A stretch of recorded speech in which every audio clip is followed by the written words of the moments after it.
إن الحمد لله نحمده ونستعينه ونستهديه ونستغفره ونعوذ بالله تعالى من شرور أنفسنا ومن سيئات أعمالنا إنه من يهده الله فهو المهتد ومن يضلل فلن تجد له وليا مرشدا. أما بعد, dear brothers and sisters, we have reached the point of history when we found the Romans controlling Jerusalem and, of course, Palestine. And actually, we said that there was a new player on the stage of Jerusalem when the Roman Empire adopted Christianity to be its official religion. And I want to say today, for almost 250 years and more, Jerusalem was under the control of the Christian Romans. And during that time, actually, they started making Jerusalem the focal religious point or the very religious city for the Roman Empire. And they started actually doing one main thing that we have to mention in this series. They built the Church of Resurrection, which is the place of pilgrimage for the Christians nowadays, where they think this is the place where Isa alayhi salam was born and resurrected there. So they built that place, the Church of Resurrection. And by the way, the church's keys until today, our day today, until today, since Al-Fath al-Islami, since the Muslim army conquered Jerusalem, the keys of this church is in the hands of a Muslim family. So the person who opens this church until today, since the time of Umar ibn al-Khattab radiallahu anh, is a Muslim brother who is taking care of this church until today. Saying that, they have also found something called the true cross. The true cross, they thought this is the cross where or on which Isa alayhi salam was crucified according to their beliefs. So these are two events, or these two events happened there, and they made or added more religious value to the city of Jerusalem from the perspective of Christianity. And we are now about to witness a new player on the stage of the same city with a new religion that is going to emerge when it was the emergence of Islam. And before going to the point of Al-Fath al-Islami, or the Muslims when they entered Jerusalem, I want to say there are two main events we should not miss actually. I want to cover them very quickly tonight. The first event actually was almost around the year 614 to 618. During that period of time, CE of course. During that period of time, what happened? The Persians came back to Palestine and defeated the Romans and controlled Jerusalem again. Why do I mention this? Because this event has a kind of echo to the Muslim community in Mecca back in the Arab Peninsula at that time. What happened? We all know Surah Ar-Rum. When Allah subhanahu wa ta'ala in the opening of this surah is reminding us and was telling the companions and the Prophet sallallahu alayhi wa sallam at that time, Alif Lam Mim, غُلِبَتِ الرُّومُ فِي أَدْنَى الْأَرْضِ وَهُمْ مِنْ بَعْدِ غَلَبِهِمْ سَيَغْلِبُونَ فِي بِضْعِ سِنِينَ. In this surah, Allah subhanahu wa ta'ala said, the Romans were defeated in the very close, in the very lower part of the world. But Allah gave the good news to the believers, to the Muslims at that time, about the Romans who lost Jerusalem. Saying what? Allah said, but in a few years, inshallah, they will defeat the Persian again. The bid'i sinin in Arabic language, it means from 3 years up to 9 years, or below 10 years. This is the word, the bid'i sinin in Arabic. So what happened? Abu Bakr as-Siddiq and the believers at that time was very sad. Why? because they were actually hoping that the Romans would have defeated the Persians. Why? Because the Romans are the people of the book. They were Christians. But the Quraysh, the disbelievers, the pagans of Quraysh, they wanted actually Persia to defeat the Romans as a kind of teasing the believers and the Prophet Muhammad sallallahu alaihi wasallam. They said they are the pagans, the Persians, you know, al-Majus, they were pagans like them, and they said, if we fight, the Quraysh said to the believers, to the companions at that time and the Prophet Muhammad sallallahu alaihi wasallam, if we fight you, we will defeat you as our brothers, the Persians, defeated your brothers, the Romans, meaning the people of the book, like you as Muslims, the people of the book. So Abu Bakr as-Siddiq was in an argument with Ubay ibn Khalaf, and he came to that point and he said, no. Within a few years, they will defeat them again. The Romans will defeat the Persians again. And they had that kind of bet, a bargain between them, okay? And they agreed to come to a deal. That deal was, we are going to make that bet. I'll pay you and you pay me in case. If the Romans defeated the Persian within 5 or within some years, a few years, I will pay you. You will pay me, Abu Bakr as-Siddiq.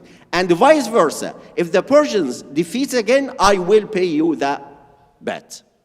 And actually, he went to the Prophet ﷺ and he told him, this is what happened. And the Prophet ﷺ told him, go back to him again and make a new deal. So increase the limit of years, because the word bid'a sinin, Abu Bakr was talking to them about in 3 years. So the Prophet said, no, bid'a sinin in Arabic means 3 to 9 years. So go and increase the limit of the time. And also at the same time, increase the bet from 10 to 100. So the Prophet ﷺ was sure that Abu Bakr as-Siddiq was going to gain that bet. And by the way, bet or gambling or that kind of bargain was not forbidden yet. Okay? When Abu Bakr as-Siddiq came to take his fortune from that man, actually, bet was forbidden. But anyway, I don't want to go to that story, but I want to say this is the history that before even physically getting into Jerusalem, Muslims have some kind of connection to those people who worshipped or who believed in Christianity because they were the believers of the book.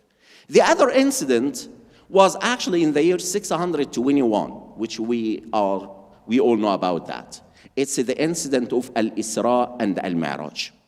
The journey from when the Prophet Muhammad sallallahu alaihi wasallam moved from Mecca to Medina, and we all know the story in Surah Al-Isra. سبحان الذي أسرى بعبده ليلا من المسجد الحرام إلى المسجد الأقصى الذي باركنا حوله لنريه من آياتنا. In the beginning of this surah, Allah subhanahu wa ta'ala, that was declaring to us the trip that when the Prophet Muhammad ﷺ traveled from Mecca miraculously to Medina, and after that he was ascended to the heaven to see what he saw in this great journey. But the main idea here is also, this is our first connection before that war that happened between the Muslims and the Romans, and that was in the year 336 or 636 or 638. According to historians, these 2 years are different.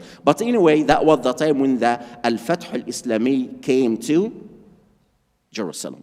And with this time, since the year almost 1917, there is no mentioning for the Jews in Jerusalem or in Palestine, or at least controlling or ruling. So that city we are talking about, Jerusalem, Al-Quds, is or extends back to 5,000 years of history.